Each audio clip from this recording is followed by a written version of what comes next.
Welcome back to another video of Art to Be Outdoors. Just today I picked up this old 1954 Johnson 5.5 horse outboard from an online auction, and I paid $34 for this motor. It appears the throttle moves functionally and back and forth good. It goes into gear good. And you can tell it's been repainted by somebody, but overall it's a pretty clean motor and complete. But the only thing I did notice is it is locked up. Today I'm going to be showing you guys that you can revive these old motors that have been sitting in a barn for years that are locked up. I probably unlocked 4 of these outboards in the past that have been seized up, all Johnson motors. And what happens when they sit in a barn for years is the cold, damp moisture gets into the cylinders and dries up the oil and gas residue on the cylinder walls, and it creates just dry aluminum, which seizes the pistons to the block. So first things first, I'll undo these clamps that hold the cowling and then unscrew the nuts. And this flips up. I have not looked at this motor very much myself, and the first time I had it on a stand. So I mean, it looks pretty complete inside. It looks like there was a mouse nest in it. There is some discoloration on the cylinder head, but I think it's pretty common on these older motors because they didn't have a very good design and it got pretty warm and discolored the paint. This just slides off. And you can see the throttle linkage moves back and forth good.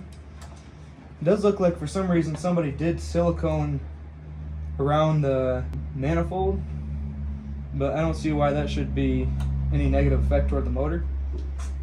First thing, what I want to do is unhook these spark plug wires and take the spark plugs out of the cylinder block so I can spray some oil into the cylinders to help break loose the pistons.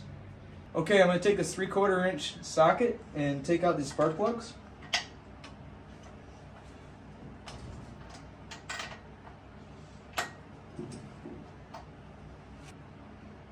So far that spark plug's actually not too bad.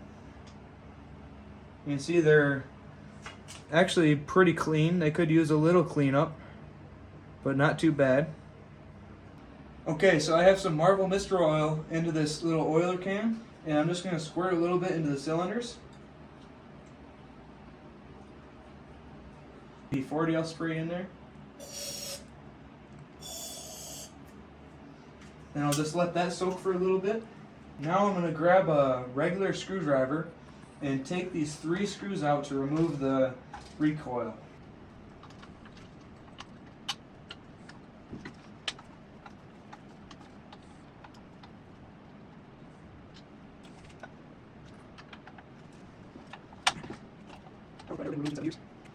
Now the recoil should just lift right up. And you can see here the motor is locked up. Now what I'm going to do is just gently keep working it back and forth like this.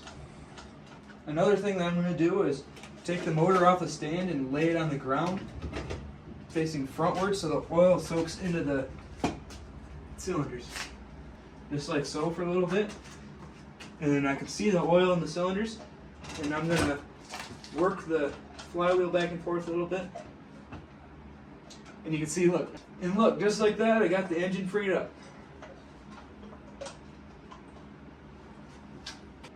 And it is important to always turn the motor counterclockwise, because that's the way the water pump pumps the water. So if you go the opposite way, then it will screw up the rubber impeller. So you can see there, I got good movement of the engine. I'm just going to keep working it like this for a little bit. Some of these was locked up so bad I had to let it soak for a week and use a ratchet and socket to torque the flywheel some more.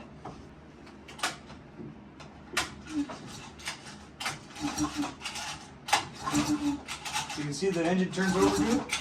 The recoil could use a little lube. Now I'm going to go ahead and insert the spark plugs into the motor and see how the compression feels.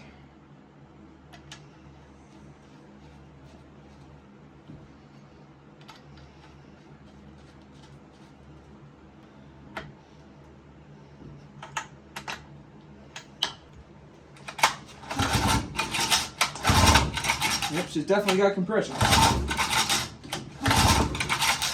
But I definitely think this motor is worth saving, and it'll be a nice add-on to my collection. Well, this video is a good encouragement to help people try to bring back these old boat motors, and if they are locked up in pretty clean shape, it's worth saving.